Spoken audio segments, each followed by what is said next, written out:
I'm Carl King, and this is the very important Carl King podcast.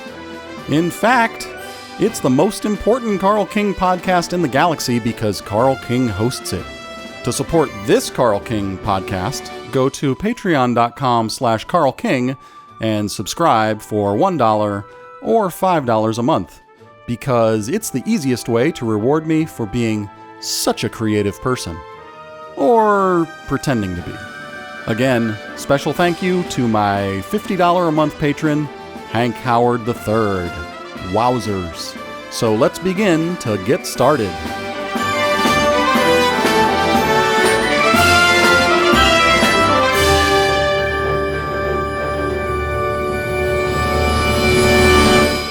I'm recording this on July 12th, 2022. That's the year. And it's sunny in Southern California. It's 90 degrees. And I am at my studio, which I just named today. I just came up with the name for it. I am going to call it Plosive Central. Plosive. Wouldn't that be something if there was an entire podcast of plosives, where every word started with a P or B? Peanut butter. Speaking of other things going on with Plosive Central, I'm having this problem with my AC. Not that the AC doesn't work, but that it's hard to find that sweet spot, because I get up and walk over to that AC unit when it's hot, and I turn it on, and it blasts freezing air directly down at my desk. And after about 10 minutes of that, I'm freezing. So I get up, turn the dang thing off again, or raise the number on the little screen to make it warmer, and then it's back to being hot, because this studio office space faces directly into the afternoon sun. Some say the sun is in the sky or something like that, or in space. Some people might not believe that. But I happen to believe it's about 2 inches outside of these windows here. And the windows are covered in like silvery tinting type material, which supposedly helps stop a lot of that sun that's 2 inches away from burning me. But I just can't get this figured out. So I'm getting up and down all the time. Also, this place is supposed to be painted in the next, it's been going on 6 weeks now. It keeps getting postponed by the painter. There's also a P, postponed by the painter. Painter on this podcast is postponing to paint the place. So it's been about 6 weeks already since I gave the guy a deposit, and every week or so he'll email me and say, let's do it on the 12th. Let's do it on the 15th. Let's do it on the 18th. And I'm wondering, how long can this go on before it becomes just absurd? I wonder if this guy would drag it out for years if I kept saying, okay, no problem, let's do it the following week. And I wonder if this is the kind of thing that could eventually, it's almost like a performance art kind of thing, or comedy sketch at this point. So I don't know, maybe in the future I can document all of this and like sell it as a documentary to Hulu, like one of those Fire Festival things, because this is almost like the Fire Festival, I think, at this point. Last night I was listening to Coast to Coast AM, and nobody seems to know what Coast to Coast AM is. I don't know why that is. Anytime I bring it up, people never know. So it's this late night AM radio broadcast that's syndicated. I think it's run out of LA, actually. Broadcast here. You know, it's a late night call-in talk show where there's a host and usually some sort of guest who's an expert on things. And then in maybe the second hour, they'll take calls and open up the phone lines. They've got a wild card line. They've got the east of the Rockies, west of the Rockies. Sometimes they'll have like an Antichrist line where people can call in if they are claiming to be the Antichrist. Last night was a guy, the guest was named David Weiss, who is what they call, or he calls, a flat earther. he made a documentary called The Next Level 2022. I don't know if the 2022 is really part of the title or not. Maybe it is. Maybe it's like just the current version of it. And the whole vibe of it reminds me of something that would be made up by Tim Heidecker, and sort of a combination of that with this funny YouTube video called One Big Trip, which was put on by this. It's like it's like a parody infomercial made by a guy named Tony Meister. Anyway, look it up, One Big Trip on YouTube. And if you've never seen Tim Heidecker, he's part of the comedy duo that created the Tim and Eric show on Adult Swim. And he also is one of the hosts of On Cinema at the Cinema with Greg Turkington. You can also look that up, probably find it on YouTube. Anyway, good stuff. But those are like parodies. And this documentary, The Next Level 2022, seems like it could be a parody, almost. From what I can understand, and I watched about half of it on YouTube this morning, it seems like flat earthers believe, is from what I understand so far, and I'm a novice at this, right? I don't know a lot about the earth being flat. So they claim that the earth is flat, and I'm not sure whether they think it extends indefinitely or infinitely in every direction, starting with the North Pole. So the North Pole is like at the center of the earth, they say, and then the earth extends outward on a flat surface in every direction, which is confusing because, well, I guess that every direction, if you're at the North Pole, every direction is south, I think. So, this is what's very confusing. Honestly, it's all pretty hard to understand. They seem to think that Antarctica is actually just an ice barrier or ice wall, and that there's vastly more land beyond it. And I guess they think that this is really valuable land because there's a big conspiracy to try to indoctrinate everyone into believing that the earth is round. So for the sole purpose of stopping people from going to this very valuable land that is beyond Antarctica. I think that's a pretty interesting conspiracy theory, just to, it's basically about real estate. I never knew that there was a real estate conspiracy theory. And isn't it interesting that we all have these stories we believe? Do you realize that you live inside a story? It's kind of like that David Lynch thing. We live inside a dream. Is that the quote? Or was it we live inside a beautiful dream? I don't know what it was. But if you look at the things that you believed, if you are the type of person who evolves your beliefs or changes your beliefs, the things that you believed 10 years ago, or the things I believed 10 years ago, if I look at those things, I'm like, wow, I was crazy. But in 10 years, will I look back at myself now and think, wow, I was crazy? So does that mean that we live in a state of constant craziness and believing stories that may or may not map onto reality? I think that's highly likely. You can never really know what false version of the world or story you're living in while you are living inside of it. But enough of that. Let's move on to the Carl King Health Update.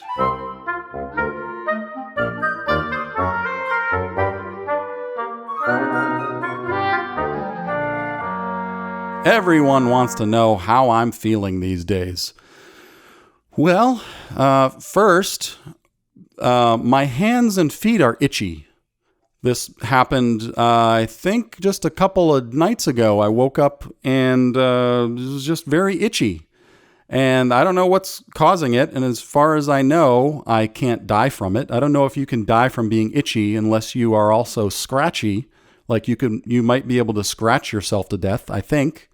There are probably, I'm sure there's some sort of, what is it called? A pathological name for people who scratch themselves to death. I think I've heard of that type of thing. But anyway, I think I am allergic to cats.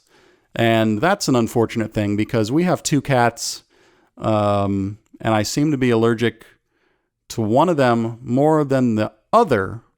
But this is not, I mean, I guess it is sort of like a food allergy in a way. Not that I eat cats, but you see, what cats do is they use their tongue, which has saliva on it, and they will rub the saliva onto their hair on their body. Cats have, for the most part, pretty hairy bodies.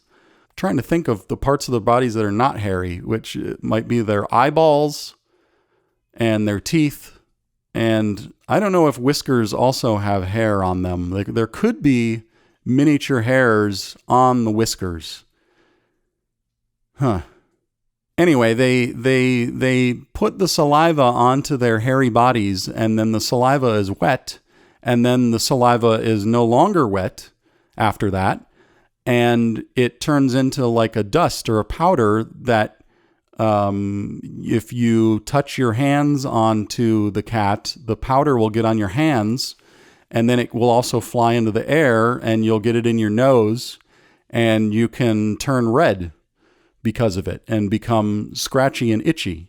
And I think that's my conspiracy theory anyway.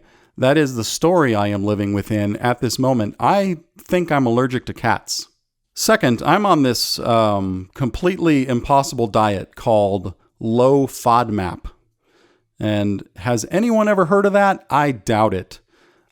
I have been on this diet for maybe a couple of months, and I don't even know what it means. But in addition to being vegan, it severely limits what I can eat to basically like potatoes and rice and, good stuff for increasing your body fat if you're looking to do that.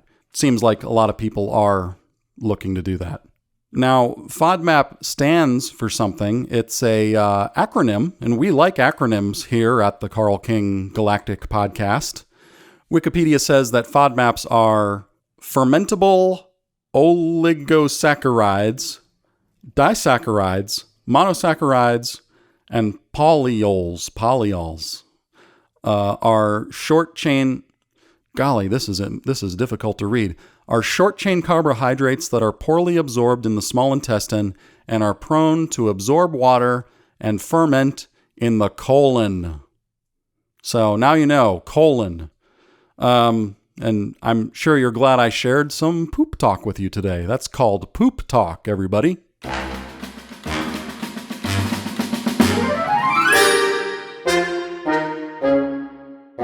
Speaking of poop talk, let's segue into announcing the word game results from last podcast. Using the letters SR, I gave everyone the assignment to create sort of band names or album titles or song titles using a pair of letters, which were SR. First up, we have a submission from Ugis Burzins, I think is how you say his name. Here they are. And by the way, these lists are going to be abridged because some of these submitters sent very long submissions. Here's his first one. So-so rowboat. I like the idea of a rowboat being, so-so. We've got Sane Republican. That's a contemporary idea. Is that the right word? Contemporary?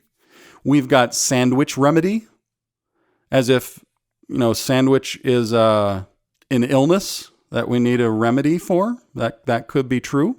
Stoning randomly. Who's not up for a random stoning? Silly, really. I like how that rhymes, and I like how it's sort of a sentence fragment. Silly, really. Up next, we have Soapy Runt. So there's I think of a little piglet or a puppy who was the runt of the litter, and we're giving him a little washing with some soap. And here's my favorite, Sweaty Rim Job. And, that's something I've experienced a lot when I'm out washing the car. And I notice when I'm using my pressure washer, there is a lot of gunk there on the rim. So I'll be spraying it. I'm like, man, when is this rim ever going to be properly jobbed here? And I'm out there getting sweaty. So I like that. I like that one. Then we've got some submissions from Hank Howard III. Stir-fried rabbi. I don't know if stir-fried is really one word, but we're gonna let that one. We're gonna accept it. Subsequent reality. Subsequent reality. So it's like the thing that happened after. We've got Salmonella Roadhouse. I think that's great because what is a roadhouse? It's sort of a restaurant kind of bar. There was a roadhouse, or wasn't there a roadhouse in Twin Peaks? So imagine you go to that roadhouse in Twin Peaks and you catch salmonella. Ooh, that wouldn't be good.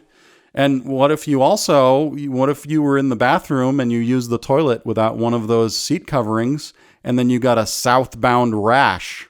Yeah, that's another one he sent in. Southbound rash. I like the idea of that because it conjures up the image of a rash moving southbound.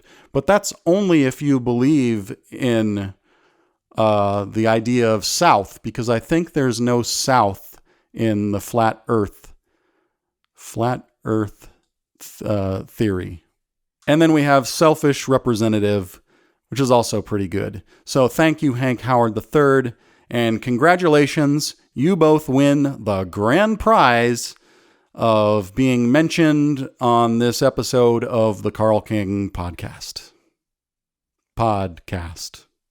And since I like prime numbers, here's a few that I came up with using the letters SR. First up, we have salivary rookie, and I think that means a person who is new with saliva, or new at saliva. What does that even mean, new at saliva? That's like an email address, new@saliva.com. We've also got stomach refusal. Now, does that mean someone who is refusing a stomach? Like, hi, I'm here to deliver a stomach. I'm sorry, I'm going to refuse that stomach. Or is the stomach doing the refusing? Like some vomiting happening, I think. And then we've got severe relaxation, which I like that concept a lot, although I've never experienced severe relaxation, have I? I mean, maybe I have been under an anesthetic. That could be considered severe relaxation. And here's another one, stool rash, which could just be something that drummers get from sitting on their drum stool so much and streaming like Michael C. Stone does on Twitch. And of course, I can't let you go without this one, the best of all time, square rectum. And hey, that's kind of a reference to my song I wrote in 1996 or 97, The Boy with the Perfectly Square Butthole. And you can hear that on 50 Intellectually Stimulating Themes from a Cheap Amusement Park for Robots and Aliens, Volume 1. That is on my Bandcamp right now. I put out a reissue / remaster, something like that. I did some basic EQing. Anyway, you can find that there. You can also get it inside my Patreon, if you are a member there. I think the $5 level and up gets access to all of my high-resolution WAV downloads. Now, for this week, let's take this acronym game and take it to a new level, because we're going to take a 5-letter word. Let's use the word start, which is an appropriate word, and we'll try to create a meaningful sentence or sentences out of those letters. And what I mean is each of those letters, S, will stand for a word like start. It could be start. That would be interesting. But I don't want to give away. I don't want to add my own ideas here. I want you to come up with your own ideas. Also, remember, you can add punctuation. Like this could be a 5-word sentence that stands alone, or it could be a 2-word sentence followed with a question mark, and then a 3-word sentence with an exclamation mark point at the end. So get creative with that. Send me your ideas at carl@carlkingdom.com.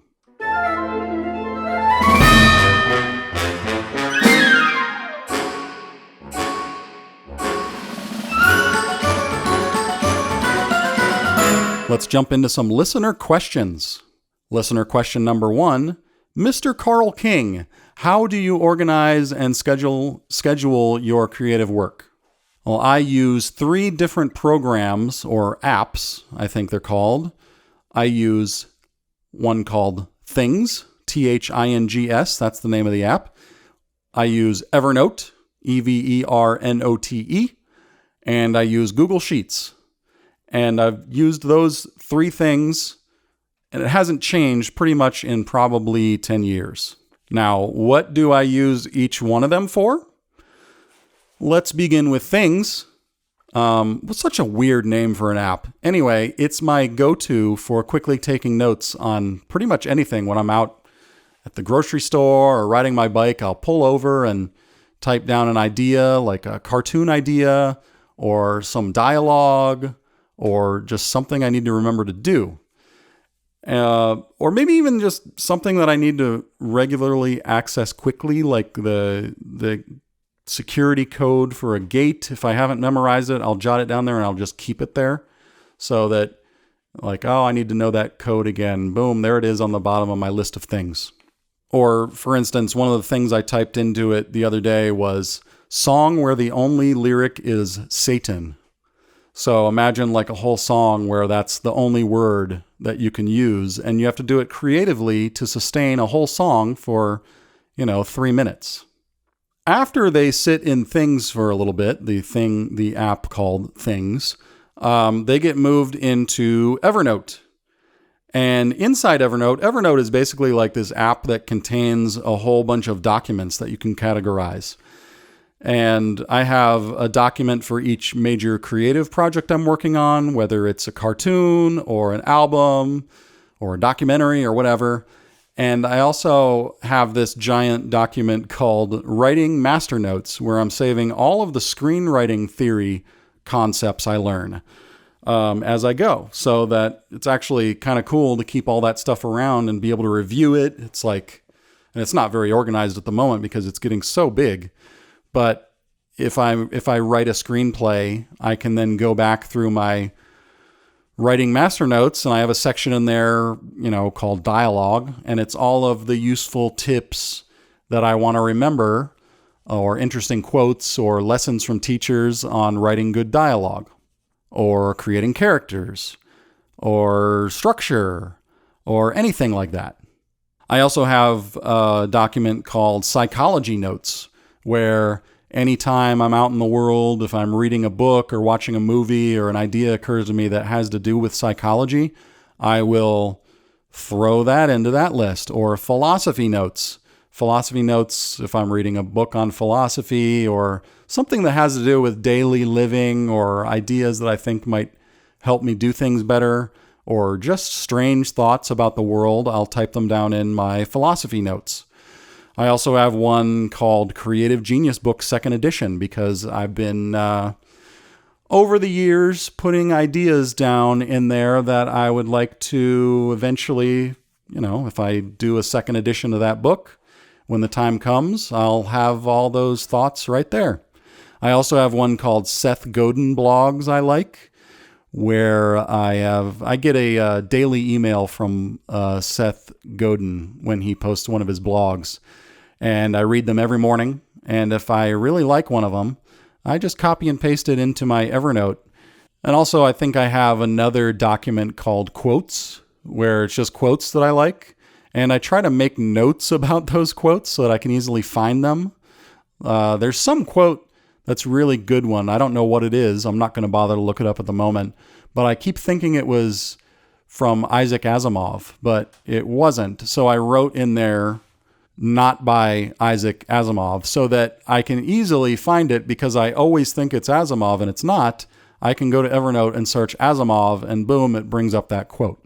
I've also got a document full of song and album and lyric ideas so that when the time comes that, hey, I want to finally make an album, I can go right there and dig up all of those ideas. I think it's important to catalog all of your creative ideas as they pop up. Much better than just throwing them up on Twitter and having them evaporate and having nobody care. I like to collect them all in one place. Like, oh, that's an idea. Boom, that gets logged, that gets put in the place where those ideas go. It makes it a lot easier when you finally go to work on a project. And it's especially good because, since Evernote is text, you can search it. And I think that even if there are some things where I've taken photos of pages of books, I think it actually turns that text into searchable text. So if I'm reading a book somewhere, flipping through a book in a bookstore, I can take a picture of that page, save it to Evernote, and that will, I can then copy and paste that text or something like that, I think. I also use Evernote to map out my week. Towards the top of my list, I have this document called Production Slate. So for instance, it'll say week of July 11, and then below that, and this is just like plain text. There's nothing fancy going on. It's just a text document. I can put week of July 11th, and then I put Monday, Tuesday, Wednesday, Thursday, Friday below that. I enter the main focus for that day. Like, for instance, today is record podcast. And then I have a shorter video task to do later today that's also listed there. I usually work out the weekly plan on Mondays, and sometimes I will work it out a couple weeks in advance. And this is so that I can make sure I devote enough time to each of these work projects every week. You want to keep it in balance because I am going in several directions at once. I've got this Higgins documentary I'm working on. If I'm doing video production for a client, if I'm trying to write a book at the same time, I spread these out throughout the week and say, hey, during this week, am I allocating enough time to push all three of those things forward? And when I finish each one of those, I have a little ritual where I write -done in all caps right after it because it gives me a sense of completion. I love seeing this huge pages and pages of done. It just kind of makes me feel good that, yeah, I got it done. And last, I also use Google Sheets, which is like Excel, for keeping track of video editing projects for clients. Like me and Chris Higgins have a shared Google Sheet, Excel sort of spreadsheet where as we're editing and scoring this documentary series about Tetris, it tracks all of our progress and shows what stage each scene is in, how long each scene is, along with links to be able to watch the rough cuts. And it kind of keeps us on track. And that's the type of system I like to use for those sorts of things because it's so easy and portable and just convenient. So I try to recommend to other creative people that they use apps like that. I recommend those 3 apps because they have worked for me for 10 years and I have no complaints. It's just really good for organizing your energy and organizing your productivity.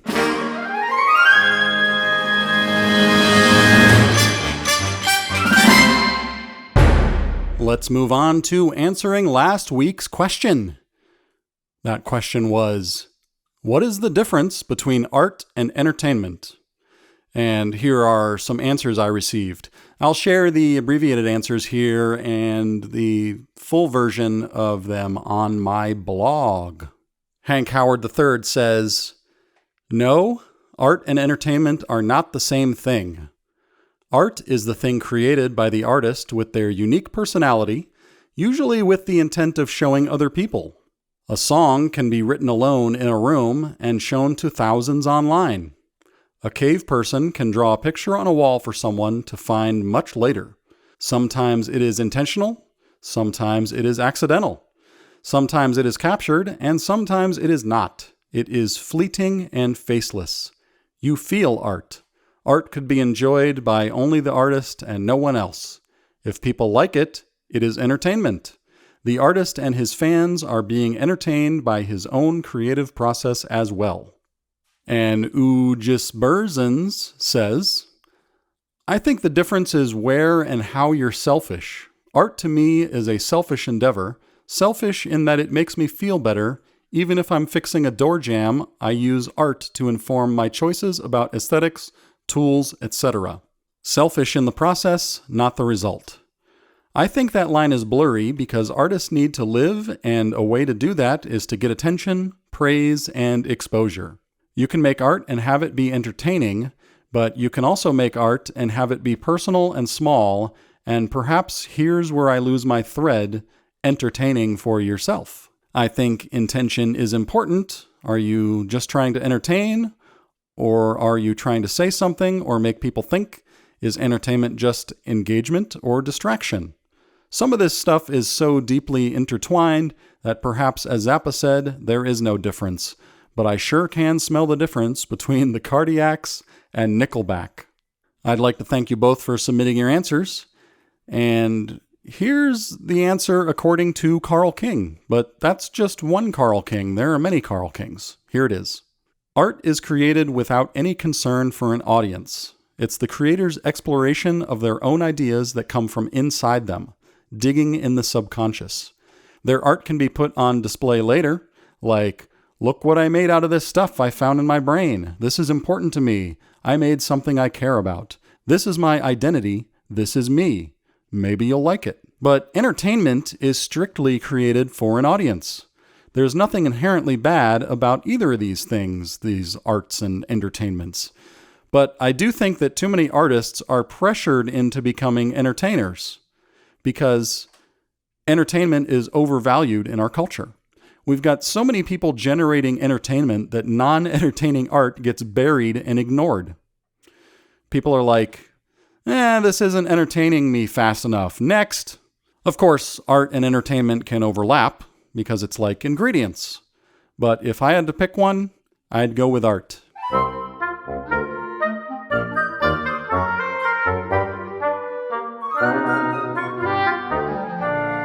Now let's get back to some listener questions. Listener question number 2. Carl King, what do you listen to? I think this is probably referring to music. And this might surprise some people, but I almost never listen to music unless I'm in music mode or making an album. What I do listen to is podcasts and radio shows. And since you asked, here they are. First up, I regularly listen to Dave Ramsey, and he's this financial dude that has a daily radio show.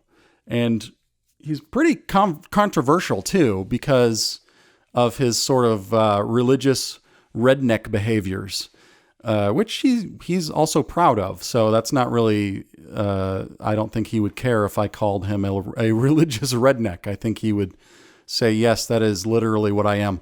But I ignore all of that stuff because I'm an atheist anyway, and I could care less what his weird religious redneck behaviors are.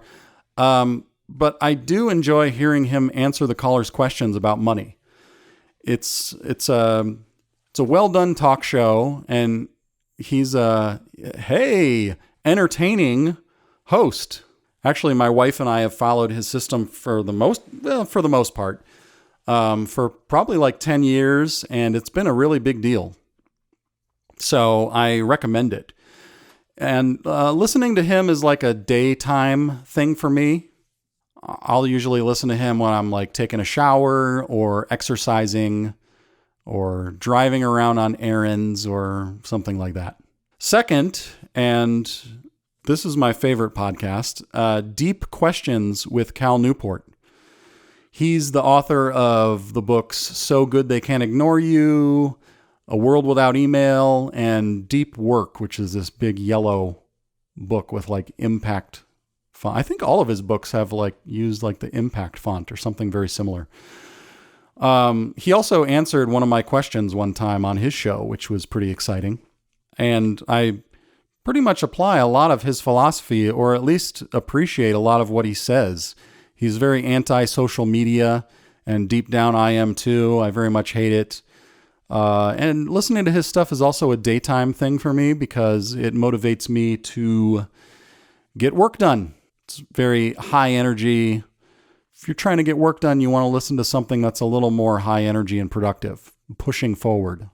And because of that, and on that, topic of energy levels, third, I listen to Coast AM pretty much every night when I'm going to sleep. I believe approximately 0% of anything anyone says on that show. It's a lot of UFO, aliens, psychic, crystals, past lives, angels, Bigfoot, all of that stuff. But I still enjoy hearing the conversations and considering people's thinking patterns and their belief systems. Listening to their voice, I try to imagine what brought that person to believe that. I like to listen for inconsistencies, logical fallacies, cognitive bias, all those sorts of things. It's a relaxing exercise. Maybe it's a severe relaxation. Hey, anyway, I think the host, the usual host, is George Norrie, and I don't want to be mean, but I think he's a terrible host. But I will say that whenever I say that about someone, I also think that he could probably do a better job than I would. So I'm kind of punching up at him, even though, I really don't think he's too good. What I really like is to go back to old Art Bell episodes from the 90s, because Art Bell originally started that whole series, Coast to Coast AM. That was his creation. And Art was an incredible host and storyteller, and his questions were just so much deeper, and he was so much more engaged in the wild ideas that people would bring forward. Last but not least, I've said this before, I'm also a devoted listener to Mark Borchardt's Cinema Tonight on River West Radio out of Milwaukee. I think that's in Wisconsin. I've never been to Milwaukee, but I'd like to go there. It's on my to-do list. You might know that Mark is a collaborator of mine, and I also, he talks about a lot of movies and films and books that I otherwise would never be exposed to. But I also love his rants on avoiding people and focusing on his writing, because he'll usually talk for like 10 minutes about movies he's recently watched and books he's reading. And then suddenly he'll just go off on a rant about how happy he is that he doesn't have to go anywhere because of COVID. And he doesn't have to socialize because socializing is just a bunch of nonsense. And I just love those moments when he goes off into those rants. If you're interested in hearing that, you can hear it on his weekly show. You can hear that weekly show archived on SoundCloud. I guess someone at River West takes the each episode and puts it on SoundCloud. Kind of hard to find on there, but you can find it if you look real good. If you're real good looking.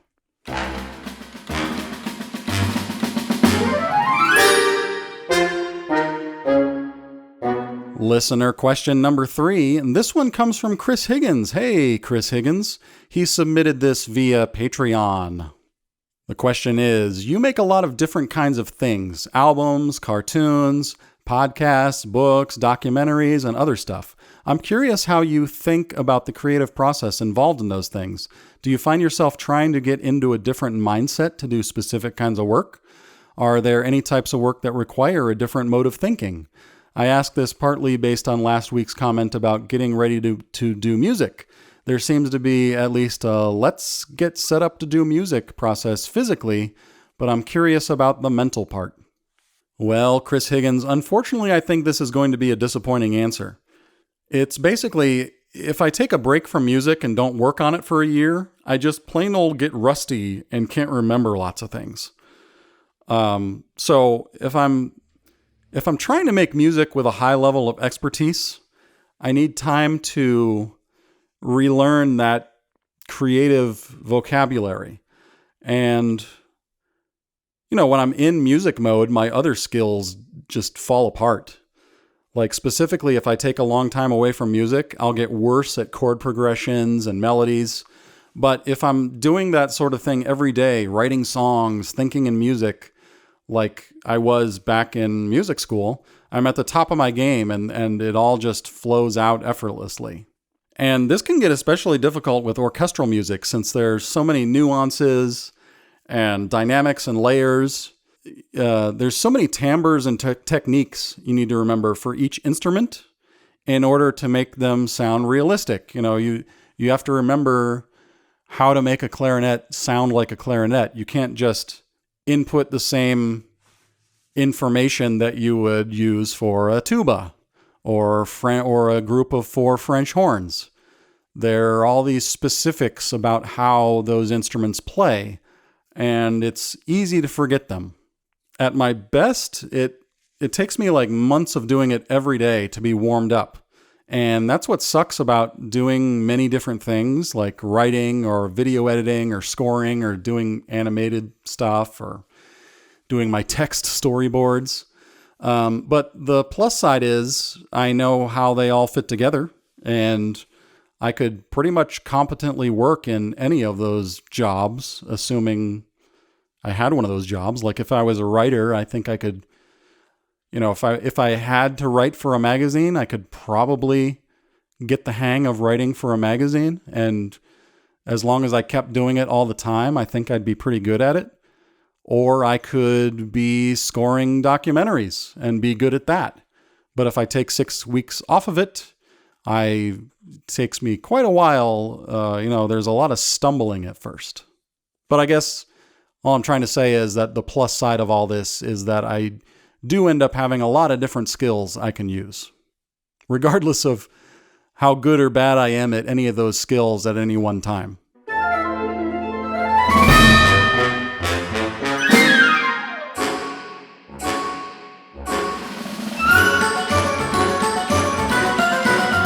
And now, let's talk about what Carl King has been watching as far as films, movies. Is there really a difference between a film and a movie? Some say there is a big difference. And also TV, because I like to watch a good TV series. You can sign up for Letterboxd, Letterboxd. I don't know why they spell it like that, why companies always have to leave out a letter. But, what if I called myself Carl K-N-G-dom? Carl Kingdom, because it'd be like a cool, hey, we're kind of fun, because we leave out a letter. Anyway, I am on that website. I have an account there, and you can friend me there if you want to follow along with what I'm watching and see the ratings. But if you don't, I will read them to you here. Let's see, on the 11th, that must have been yesterday. Yesterday, I watched or finished watching the movie Deliverance. I guess Deliverance is from 1972, directed by John Boorman. And it was starring, Jon Voight and Burt Reynolds, Ned Beatty. I don't know if anybody has seen Deliverance. It's about these guys who go on a little canoe trip and have some fun on a river. I ended up watching that movie because it was talked about so much by Mark Borchardt, and he even did a live panel discussion about it with some other filmy type people. So I thought, well, I've got to see what all this is about. Unfortunately, it wasn't really my kind of thing, although it was cool to hear some other people talk about a film for a couple of hours and then go watch the film. It helps you, notice some of the things that you might not have otherwise noticed, kind of like watching a movie with a friend, something like that. I gave that film 3.5 stars because I consider, maybe 3 stars is average, is the way I think.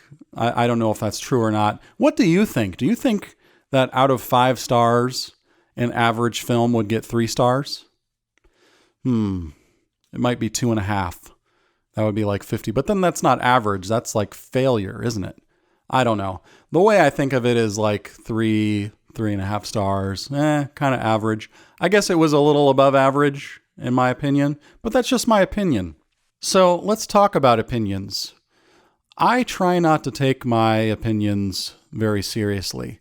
I really try to separate something that I think is good versus something that I like. Like I can say, okay, this thing over here, I thought it was good, but it wasn't for me. Kind of like Tool. Like people bring up that old video I made about Tool, making fun of them, which I wasn't making fun of Tool. Actually, it was a weird inside joke. Anyway, I think Tool is a really good band, but I don't listen to them. It's just not for me. And that's okay, because you can keep those things separate. So that's what I try to do. Also, you don't necessarily want to think something is good just because you like it. Just because you like it doesn't mean something is high quality or done well. And that is the flip side of that weird mental game. I also watched RoboCop because it was recommended to me by a comedian friend of mine, Eric Alexander Moore. Thank you for getting me to watch RoboCop. I know I had seen it when I was a kid. I mean, that movie came out in 1987. Let me click on some things here and bring up some metadata. 1987, directed by Paul Verhoeven. Very violent movie, gory movie, starring Peter Weller, Nancy Allen. Okay. I did not like it. I didn't really enjoy it very much at all. I didn't think it was too great. So I gave it also 3.5 stars. Eric Alexander Moore was also telling me to listen to this episode of Harmontown, which is a podcast was put out by Dan Harmon, who some of you might know as I don't know, what is he, a writer, creator of both the TV shows Community and also Rick and Morty. Hey, I've only seen like one episode of Rick and Morty ever. I don't know why I'm bragging about that. Has anyone noticed my voice is still kind of scratchy and deep from COVID a couple of weeks ago? Wow, this is really hanging in there. When I first moved out to LA, my friend Will Mayer took me to a birthday party for one of the founders of this weird little underground thing called Channel 101. I don't know if anybody out there is familiar with this, but it was, I guess it was a website. It was kind of like Funny or Die or something like that. They made us, it was like a bunch of comedy videos, and kind of stood around the party and didn't really, as usual, I'm at a party. I don't know what the heck to do. I stand there for a long time on the side looking at people, wondering about people. I do wonder about people a lot if I'm out in public. I wonder about people so much that it distracts me from enjoying whatever I'm doing. Like sometimes, there'll be like a guy with a hat, and I just sit there and I can't stop wondering, why is this guy wearing this hat? What was his reasoning for this? And I'll get obsessive over it. And it really is distracting. And I've talked to my therapist about this, of like, how do I stop focusing on this guy's hat while I'm sitting here at lunch trying to have a nice time with my wife? Anyway, that's all off topic. So I was standing around at this party. And at the end of the night, I guess, I don't know how I got home. I don't know if someone came to pick me up or if Will drove me home. But as I was leaving the party, I went back, because the party was in the backyard. So I went into the kitchen, went back into the house, and there was this guy standing there. And this guy was the author of a blog that I followed at the time. This was like 2006. And this blog was so funny. It was, reading this guy's writing, I was like, oh my God, this guy is the best writer in the universe. I can't believe this blog. And that guy's name was Dan Harmon. And somehow I realized that this was him. And I was like, oh my God, I have to shake your hand and tell you how much I love your blog and your writing. You are so funny. Like, you're just incredible. And he was kind of drunk, I think, but he had had a few drinks at least.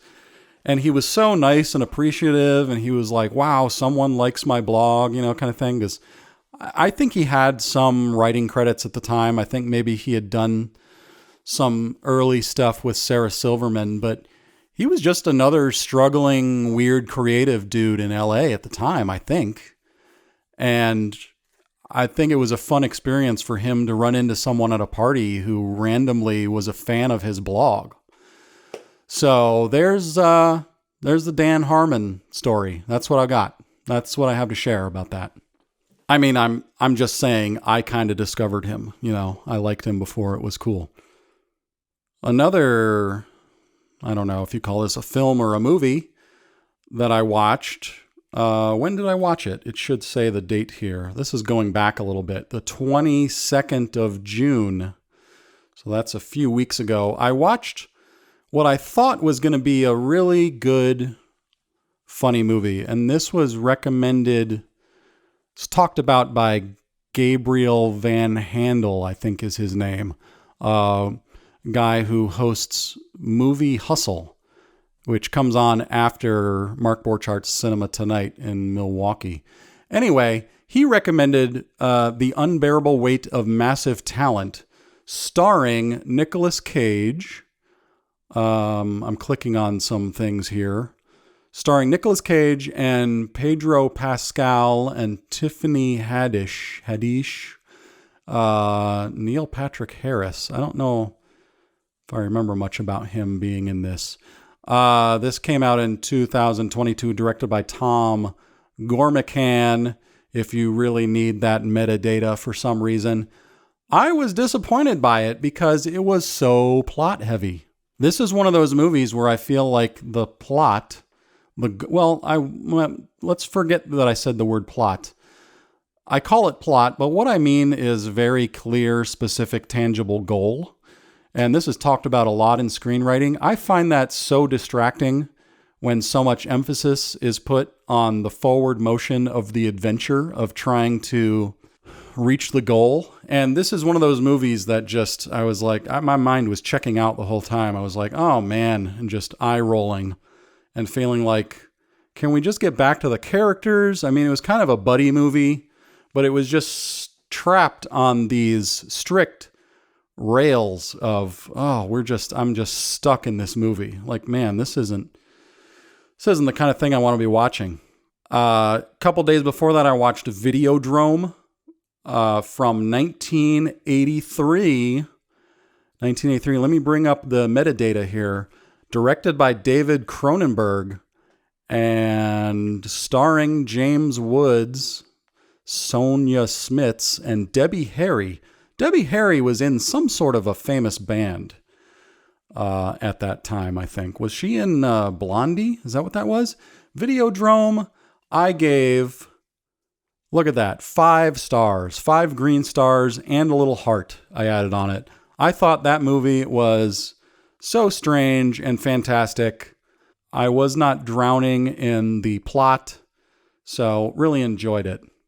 And since I mentioned series earlier, I recently watched the Disney Plus TV show Obi-Wan Kenobi. I'm sure some of you have probably heard of that.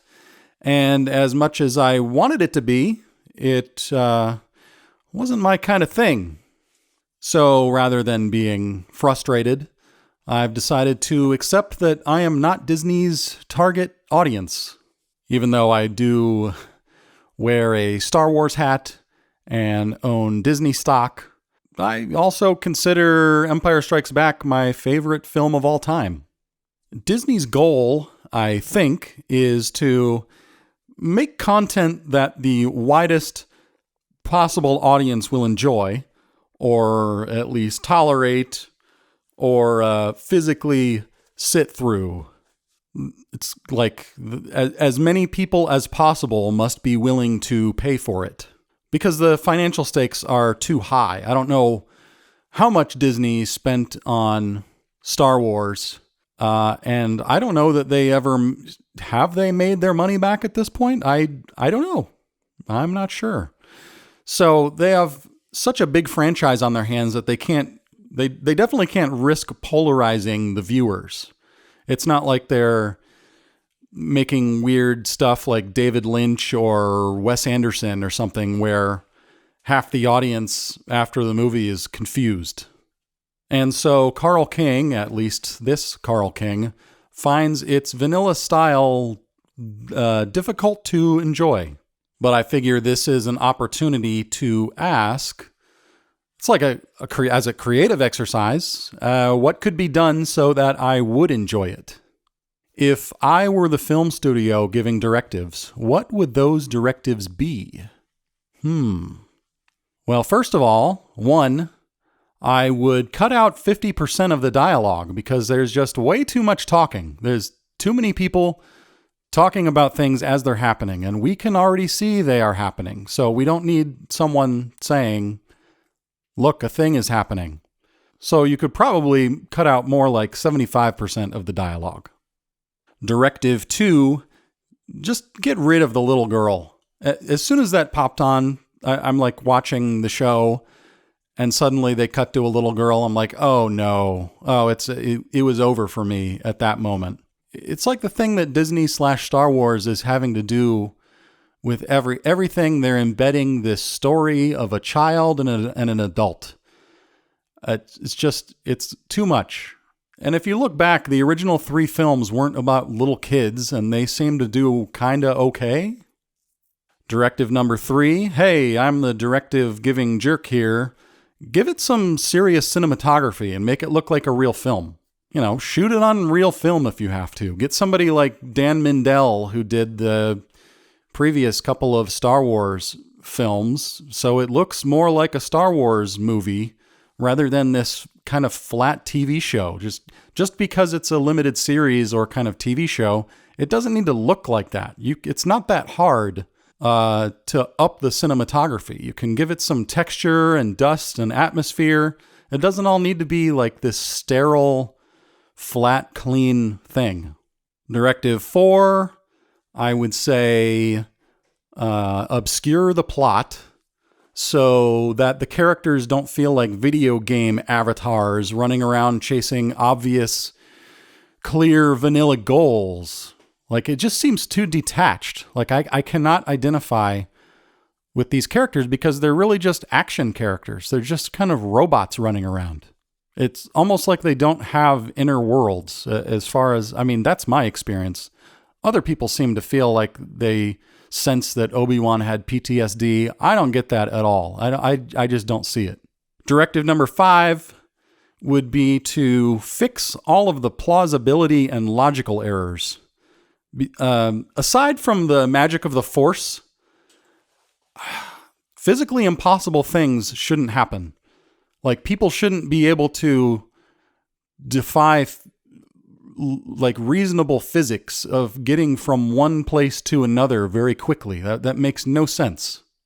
And it just jumps out. Like, there was also a scene in there which is kind of I don't know if it's some sort of continuity thing, but in one of the episodes, some characters are outside in the daytime, and in the same continuous series of shots, they walk indoors into a little building, and they're in there for 2 minutes of continuous scene, and one of them walks over to the door and looks out the window, and it's pitch black nighttime. Now, I wouldn't necessarily call that a plausibility or logical error, but it seems like there was some sort of continuity thing. Like, it must have been in the writing. Like, it can't be something as simple as someone accidentally wrote day or night on the slug line in the script. I'm going to guess, or at least I'm going to hope, that someone just had to cut out a big scene in between there, and they glued that scene together to be a continuous scene. Otherwise, I don't know what happened there, unless it was just like, it could have been like a stylistic thing, like, who cares? Let's just make it dark outside suddenly. Anyway, there's lots of stuff like that. There's just like, there's this guy who makes these YouTube videos who always says, super easy, barely an inconvenience. And he pointed out some of these things that were silly. Like, there's a laser fence at some point, and the characters are stuck behind it, but they could just walk right around it. Like, there's an aerial shot that shows that there's room to just walk around the fence. But instead, they sit there and they have to struggle with this laser fence. It's just like this. How does that I don't know. I don't know how this happens. Probably has something to do with it's such a complicated process to make these movies, and there's so many moving parts, and there's so many people involved, and so many changes and things going wrong that it's like, well, we just have to go with it and hope nobody notices. Anyway, that's all. Those are my 5 directives. If I were the big film studio jerk saying, yeah, you're allowed to make this series, but here are the 5 things you have to do if you do it. It's like John Peters when he was producing the Superman Lives, and he told Kevin Smith, like, number 1, I don't want to see him flying. Superman's not going to fly in this.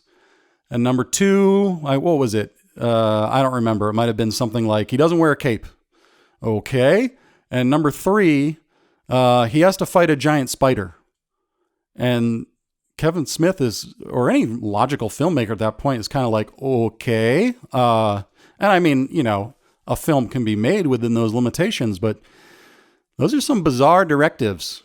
But those are my 5 little directives I would give to the Star Wars people. And it would make it so Carl King can enjoy watching Obi-Wan Kenobi. Then again, I do see a lot of people seem to love that series.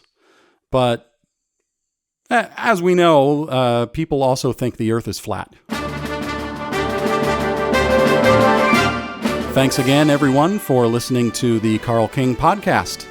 Remember, head over to patreon.com/Carl King and pledge $1 a month or $5 a month to help me make more episodes, because each episode costs me $6 a month. I think. That's what they tell me. And again, giant thank you to Hank Howard III, my first $50 patron.